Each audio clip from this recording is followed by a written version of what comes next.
이스라엘의 광야 여정 가운데 함께 하신 하나님은 3개월이 지나 이스라엘을 시내 산에 이르게 하셨습니다. 하나님은 여기서 이스라엘 백성과 언약을 맺으십니다. 그리고 이스라엘이 하나님의 백성으로 어떻게 살아가야 하는지 십계명과 여러 법들을 주시며 가르쳐 주십니다. 오늘 본문 말씀에서도 아주 자세한 법들을 알려주고 있는데요. 우리는 그 내용을 통해서 이러한 율법을 주신 하나님이 어떤 분이신지, 하나님이 중요하게 여기시는 것이 무엇인지, 그리고 우리 삶에 주시는 교훈이 무엇인지 함께 알아보고자 합니다. 첫 번째로 하나님은 우리를 의의 길로 인도하시는 하나님이십니다. 출애굽기 21장은 이스라엘 백성이 공동체 안에서 지켜야 할 법들에 대해 말씀하는데요.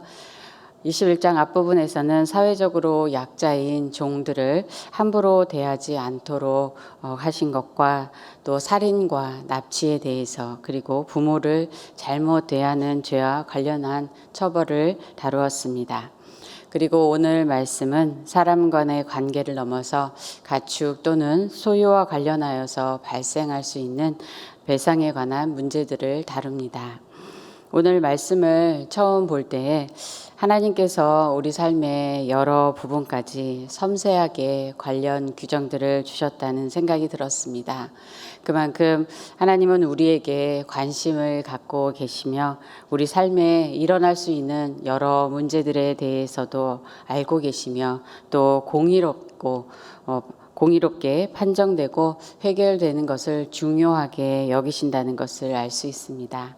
그러므로 이러한 말씀들을 우리의 삶을 통제하고 또 얽매기 위한 단순한 행위의 규범들이 아니라 공의의 기준을 주어서 모든 사람을 보호하시며 또 더 약한 사람들을 배려하고 또한 율법을 지키는 사람의 그 마음의 동기까지 살피게 한다는 것을 볼 수 있습니다. 곧 하나님의 백성이 삶에서 말씀을 어떻게 적용하며 하나님의 뜻대로 살아갈 수 있는지 그 내용을 알려주시는 것입니다. 하나님은 이렇게 하나님의 백성을 하나님의 백성답게 만들기 위해서 말씀으로 인도하십니다. 여기서 하나님의 인도하심의 측면들을 잠시 생각해 보기 원합니다. 하나님은 우리를 인도하실 때 먼저 보호하시고 돌보시는 은혜로 함께 하십니다. 인도한다는 의미는 길의 방향을 인도하실 뿐만 아니라 그 인도하는 대로 따라가는 우리를 책임져 주시고 공급해 주신다는 것을 포함합니다. 참 좋으신 하나님이십니다. 이스라엘을 구원하시고 광야로 인도하신 하나님은 이스라엘에게 날마다 먹을 것을 주시고 또 반석에서 물을 내어 공급해 주시고 전쟁에서 그들을 위해서 싸우며 보호해 주셨습니다. 하나님은 그들을 돌보실 뿐만 아니라 이제 그들과 언약을 맺고 계명과 규례들을 주어서 하나님의 뜻대로 살아가도록 의의 길로 인도하십니다.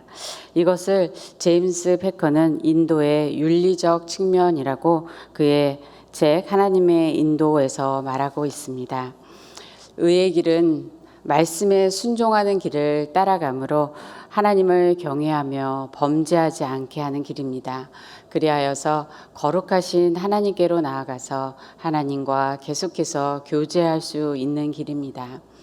그런데 의로우신 하나님은 연약한 우리를 의롭지 않다고 정죄하지 않으시고 의의 길이 어떤 길인지를 말씀으로 알려주시고 또 의의 길을 선택하며 살아가도록 도와주십니다. 말씀을 통해서 어떤 것을 우리가 매일 선택하며 살아가야 하는지를 분별력을 주십니다. 또한 성령님을 통해서 말씀을 깨닫고 또 순종하도록 훈련하여 주십니다.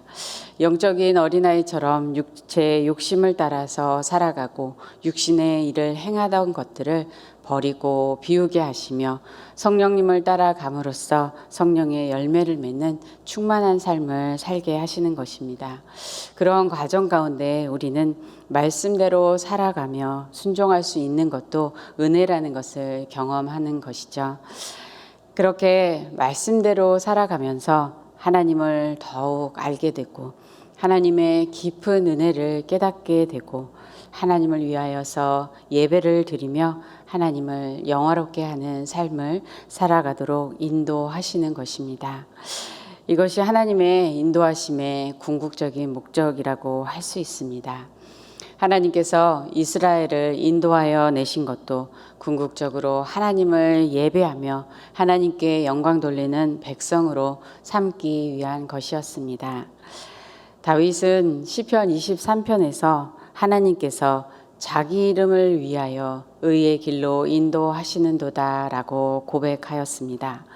목자 되신 하나님이 부족함이 없게 하시고 푸른 풀밭과 쉴만한 물가로 인도하실 뿐만 아니라 하나님의 이름을 위하여서 의의 길로 인도하시는 분임을 말하였습니다. 현실에는 불의가 가득하고 또 악한 자들이 그를 둘러싸서 죽이려고 하지만 하나님께서 그가 죄인의 길로 서지 아니하고 그들처럼 악인의 길로 가지 않도록 의의 말씀으로 교훈해 주시고 말씀으로 붙잡아 주셨습니다. 그리고 공의의 하나님을 바라보며 신뢰하도록 말씀을 따라서 한 걸음씩 나아가도록 인도하셨습니다.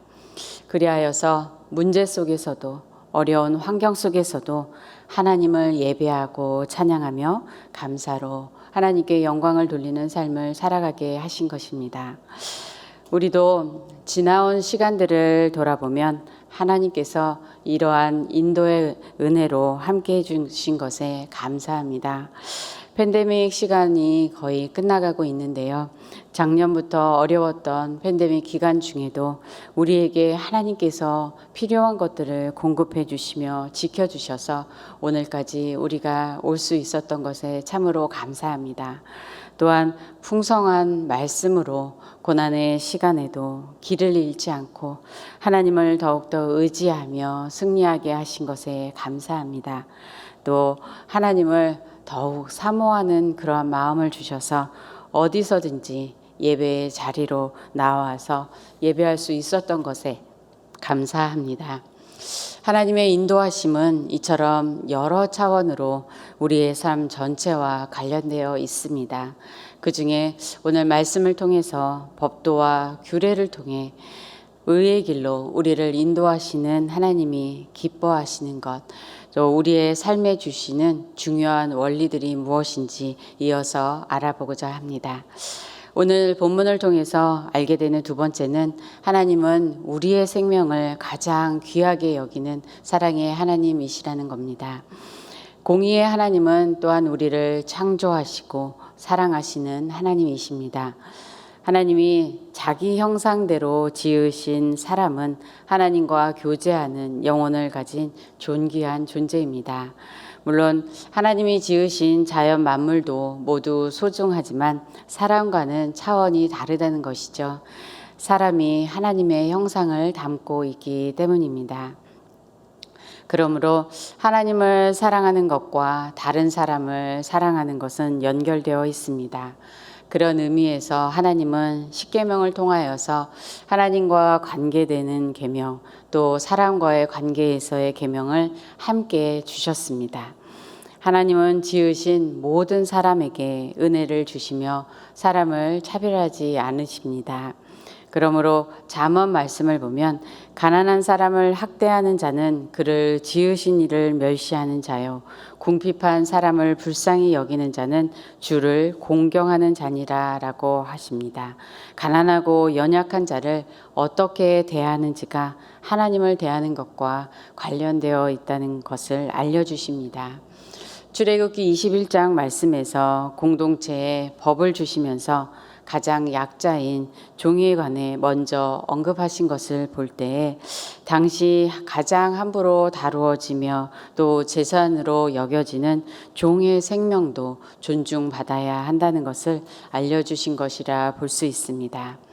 그리고 사람의 생명을 살인한 경우에는 반드시 죽음의 형벌을 주도록 명령하셨습니다. 임신한 여인을 쳐서 낙태한 경우에 대해서도 형벌과 배상에 대해 명령하심으로써 태아의 생명도 한 생명으로 존귀하게 여기신다는 것을 알려주셨습니다. 오늘 말씀에서는 소가 남자든 여자든 또 어린아이든 사람을 받아서 생명을 잃게 한 경우에 대해서도 말씀해 주십니다. 28절에서 29절 말씀 보시겠습니다. 소가 남자나 여자를 받아서 죽이면 그 소는 반드시 돌로 쳐서 죽일 것이요 그 고기는 먹지 말 것이며 임자는 형벌을 면하려니와 소가 본래 받는 버릇이 있고 그 임자는 그로 말미암아 경고를 받았을 때 단속하지 아니하여 남녀를 막론하고 받아 죽이면 그 소는 돌로 쳐 죽일 것이고 임자도 죽일 것이며. 사람을 죽인 소는 반드시 돌로 쳐서 죽이라고 하십니다. 사람의 생명에는 반드시 값이 있습니다. 사람의 생명을 죽인 것의 죽음으로 대가를 지불해야 하는 것입니다. 그것은 동물의 생명이 중요하지 않다는 것이 아니라 사람의 생명이 다른 차원에서 더 소중하다는 것입니다. 그런데 소가 받는 버릇이 있어서 경고를 받고도 단속하지 않아서 죽이면 소를 죽일 뿐만 아니라 그 주인도 죽이라고 말씀합니다. 이는 소를 관리할 책임이 주인에게 있기 때문입니다. 주인이 소유에 대한 책임을 다하지 않은 경우, 또한 소의 상황을 알고도 하지 않은 것도 죄라는 것입니다. 그래서 사람의 생명의 대가를 지불해야 하는 것입니다. 요즘 시대에 반려동물들과 관련하여서 여러 사건들이 종종 기사에 오르는 것을 보게 됩니다. 다른 사람의 안전을 고려하고 또 배려하지 않아서 줄을 풀거나 입마개를 씌우지 않아 사람들이 개에 물려서 상해를 입거나 죽기까지 한 경우들이 있습니다. 특히 개가 사람을 공격하는 성향이 있고 여러 번 사람을 공격한 적이 있는데도 부주의하거나 무책임하게 두는 경우는 참으로 안타깝습니다. 저도 반려동물과 함께 지낸 좋은 추억이 있어서 반려동물을 가족처럼 대하며 사랑하는 것은 이해가 되지만 괜찮겠지라고 생각하며 미리 예방하지 않는 것은 책임을 다하지 않는 것입니다. 이번에 이 말씀을 보면서 참고로 캘리포니아에서는 이에 관련된 규정이 어떤가를 찾아보았더니 만약 개가 사람을 여러 번 물어서 위험한 개로 판정을 받게 되면 후에 법원에서 안락사의 명령을 내릴 수도 있고 또 주인도 여러 부분에서 배상과 처벌을 받는다는 것을 알 수 있었습니다.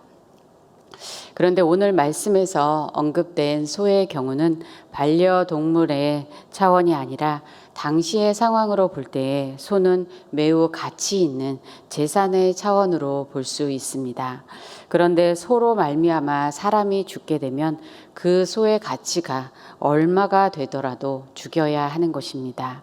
31절에는 소가 종을 죽일 경우에는 당시 종의 몸값이 30세겔이었는데 그보다 더 비싼 소이지만 반드시 죽여야 하는 것입니다. 사람이 가진 어떠한 소유보다 사람의 생명이 더 귀중하다는 것을 하나님은 가르쳐 주시는 것입니다. 하지만 가축으로 인한 죽음의 경우에 사람이 직접 고의적으로 살인한 것과는 다르기 때문에 소는 반드시 죽이되 사람은 반드시 죽이라는 것은 아닙니다. 죽은 사람의 가족이 배상금을 원할 경우에 재판관의 결정에 따라서 속죄금을 생명의 대가로 지불할 수 있는 기회를 주었습니다. 이 소의 주인인 사람의 생명도 중요하기 때문입니다. 30절 말씀 보시겠습니다. 만일 그에게 속죄금을 부과하면 무릇 그 명령한 것을 생명의 대가로 낼 것이요. 여기서 속죄금은 히브리어로 코페르, 덮다, 가리다라는 뜻으로 죄를 덮어주는 것, 몸값을 의미합니다. 생명을 죽인 죄를 대신하여 지불하는 돈입니다. 곧 속죄금은 죽은 사람의 가족에게 보상이 되겠지만 본래의 의미는 죽어야 하는 자신의 죄값을 지불하는 것입니다. 자신의 생명의 값을 내므로써 살 수 있는 것입니다. 30절 말씀을 다른 버전으로 보면 속죄금을 지불함으로 자기의 생명을 구속할 수 있다는 뜻입니다. 이 속죄금을 보면서 우리가 말 그대로 다른 사람을 죽이는 죄를 짓지는 않았더라도 우리가 살아오면서 우리의 죄가 너무 많아서 마찬가지로 죽을 수밖에 없는 존재라는 생각이 듭니다. 그러면서 우리가 죽음을 면할 수 있는 생명의 값, 지불해야 하는 죄값이 얼마나 될까라는 질문을 해보게 됩니다. 그 무엇으로도 치를 수 없는 값이라는 생각이 듭니다. 그러하니 예수님께서 우리를 대신해서 예수님의 생명으로 우리 모두의 죄값을 대신 지불하시어 우리를 구속하여 주신 것이 얼마나 헤아릴 수 없는 큰 값인가를 깨닫게 됩니다. 예수님의 대속으로 말미암아 영원히 죽을 수밖에 없는 우리는 또 우리 자신을 위하여서 아무것도 지불할 수 없는 죄인인 우리는 바로 영원히 주님과 함께 살아가는 은혜를 받은 것입니다. 여기서 한 가지 더 생각해 볼 것은 속죄금을 지불하는 속전의 기회가 쉽게 주어지지 않았다는 것입니다. 우리가 어제 말씀에서 본 것처럼 고의로 살인을 한 사람은 속전으로 용서받을 수 없었고 고의가 아닌데 살인을 하여 도피성에 피한 사람도 대제사장이 죽기 전에는 속전을 받고 풀어주지 않도록 하였습니다. 고의가 아니었어도 오랜 시간 죄값을 치르지 못하였던 것입니다. 하지만 지금 우리는 십자가에서 우리의 죄값을 대신 지불하신 예수님의 복음을 이미 받았고 언제든지 다른 사람에게 이 복음을 전해줄 수 있습니다. 그리고 언제든지 예수님을 믿을 때에 죄와 사망으로부터 자유해지게 되는 축복을 받게 됩니다. 이 복음이 우리의 생명을 가장 귀하게 여기시는 하나님이 우리에게 베푸신 가장 큰 은혜입니다. 가장 큰 십자가의 사랑입니다. 오늘 말씀을 통해서 우리를 지으신 하나님께서 우리의 생명을 참으로 귀중하게 여기시며 우리를 사랑하시며 은혜로 인도하시는 것을 보게 됩니다. 그러면서 우리는 또한 다른 사람을 얼마나 존귀하게 여기며 사랑으로 존중하며 대하고 있는지를 돌아보게 됩니다. 그런데 존귀하게 여기며 사랑한다는 것은 마음으로만 생각하는 것이 아니라 더 구체적으로 살아가는 방식에 관한 것임을 오늘 하나님이 우리에게 주신 자세한 법들을 보면서 깨닫게 됩니다. 제임스 패커는 앞서 말한 책에서 하나님의 율법은 그분의 백성에게 주어진 포괄적인 삶의 철학이다라고 말하면서 10계명의 6에서 10가지 계명을 다음과 같이 풀어서 말합니다. 너와 마주치는 모든 사람의 생명과 성적 순결과 재산과 명예와 행복을 보호하기 위하여 최선을 다하며 하나님이 늘 너를 지켜보고 계신다는 것을 알고 내가 가지고 있는 것에 만족하라. 이렇게 풀어서 쓴 십계명이 좀 더 가깝게 다가오십니까? 우리는 존중하는 태도로 다른 사람을 배려하며 최선으로 행동할 뿐만 아니라 또한 하지 말아야 하는 것을 하지 않는 것도 필요한 것 같습니다. 다른 사람이 나의 부주의한 말로 인해 마음이 상하지 않도록, 나의 불친절한 태도로 인해서 불편하지 않도록, 또 내가 책임을 다하지 않아서 피해를 입지 않도록 해야 할 것이 무엇인지 생각해 보게 됩니다. 그리고 하나님이 우리를 향해서 그러하신 것처럼 다른 사람의 영혼에 정말 관심이 있는지 돌아보면서 생명의 복음을 나누기 위해 더욱 애써야겠다는 결심을 하게 됩니다. 오늘 생명의 주가 되시는 예수님의 복음을 나누는 귀한 만남과 축복이 오늘 하루 가운데 있으시기를 소원합니다. 세 번째로, 하나님은 우리를 위한 공의로운 재판장이 되십니다. 다음에 33, 34절에서는 사람의 부주의로 다른 사람의 가축이 다치거나 죽는 문제에 대해 말씀합니다. 말씀을 보시겠습니다.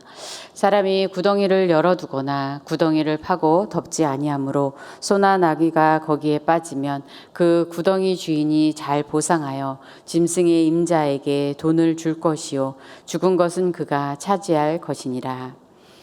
이것은 부주의로 다른 사람의 소유, 재산에 피해를 주었을 때의 보상에 관한 것입니다. 다른 사람을 존중한다는 것은 다른 사람의 재산도 존중하는 것입니다. 다른 사람의 재산에 피해를 주지 않아야 하며 피해를 입혔을 경우에는 그 비용을 잘 보상해야 합니다. 35, 36절은 가축과 가축 사이에 문제가 생긴 경우 배상에 관한 말씀입니다.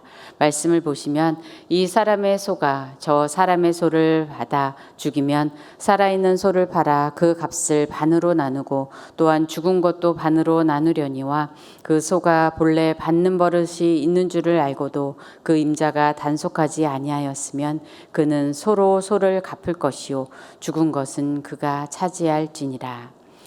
이 말씀은 어떤 형태로든지 다른 사람의 재산에 피해를 입혔을 때에 제대로 배상을 해야 한다는 것입니다.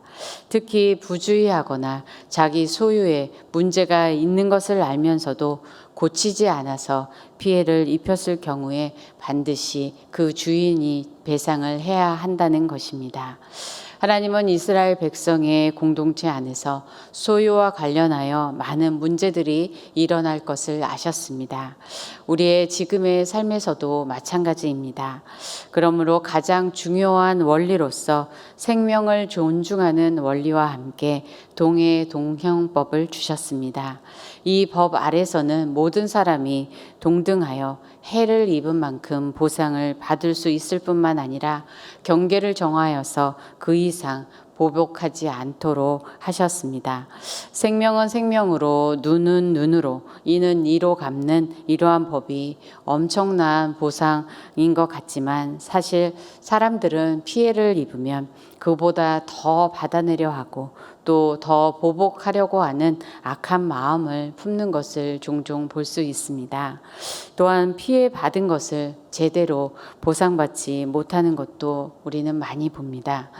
얼마 전 한 권사님이 교통사고 처리가 잘 되기를 기도 부탁하셨습니다. 들어보니 상대방이 맞은편에서 오다가 선을 넘어서 상대방의 과실로 사고가 났고 폐차까지 했는데 거짓 증인을 세워서 권사님의 과실로 몰고 있다는 것입니다. 하나님께서 공정하게 해결해 주시길 참 안타까운 마음으로 기도하고 있습니다. 저도 예전에 상대방의 과실로 부딪히는 사고가 났었는데 처음에 상대방이 자기 잘못이라고 미안하다고 말하였는데 돌아가서는 나중에 거짓 증인을 하여서 제가 제 돈으로 수리를 한 적도 있었습니다. 여러분도 혹시 그러한 경험들이 있으신가요? 그러므로 공의의 하나님께서는 공정하게 보상하고 또 보상받게 하시는 이러한 법의 원리를 주셨는데요.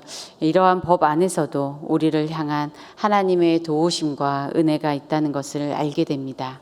또한 우리도 다른 사람에게 피해를 주거나 손실을 입혔을 경우에 공의의 하나님 앞에서 신실하게 갚아주는 그리스도인이 되어야 함을 배우게 됩니다. 하나님께서 이러한 법규들을 주신 것은 바로 말씀에 따라 공의의 하나님께서 재판하신다는 것을 알려주시는 것입니다. 출애굽기 21장은 1절 말씀에서 내가 백성 앞에 세울 법규는 이러하니라 라는 말로 시작하였습니다. 여기서 법규는 법정에서 판결의 기준이 되는 법률을 의미합니다. 그러므로 하나님은 법에 따라 판결하시는 재판장이시라는 것을 우리는 기억해야 합니다. 야고보서 4장 12절 말씀에도 입법자와 재판관은 오직 한 분이시니 능히 구원하시기도 하시고 멸하기도 하신다고 하였습니다. 혹시 우리가 세상의 법에 의해 의로운 판결과 보상을 받지 못할 때도 있지만 최종 판결은 하나님이 하시는 줄 믿습니다. 그러므로 하나님이 어떤 방식으로든 보상해 주시고 다른 것으로 갚아 주실 수도 있습니다.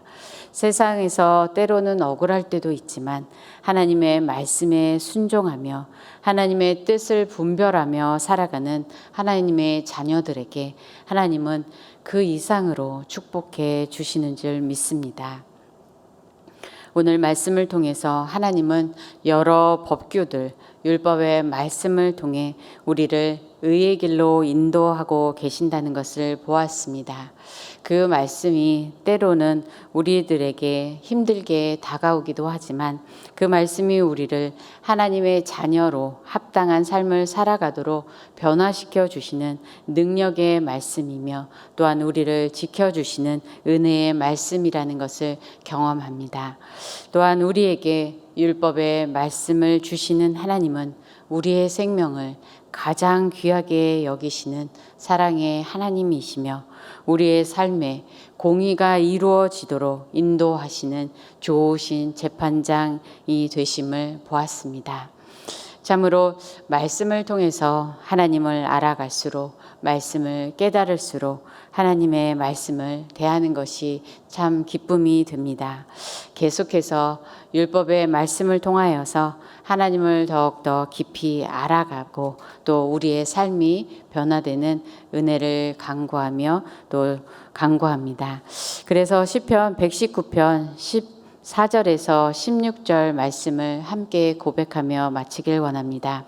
내가 모든 재물을 즐거워함 같이 주의 증거들의 도를 즐거워하였나이다. 내가 주의 법도들을 작은 소리로 읊조리며 주의 길들에 주의하며 주의 율례들을 즐거워하며 주의 말씀을 잊지 아니하리이다. 오늘 이 말씀이 우리 모두의 고백이 되며 주의 말씀을 즐거워하며 주님과 동행하는 행복한 하루가 되시길 주님의 이름으로 축복합니다. 기도하시겠습니다.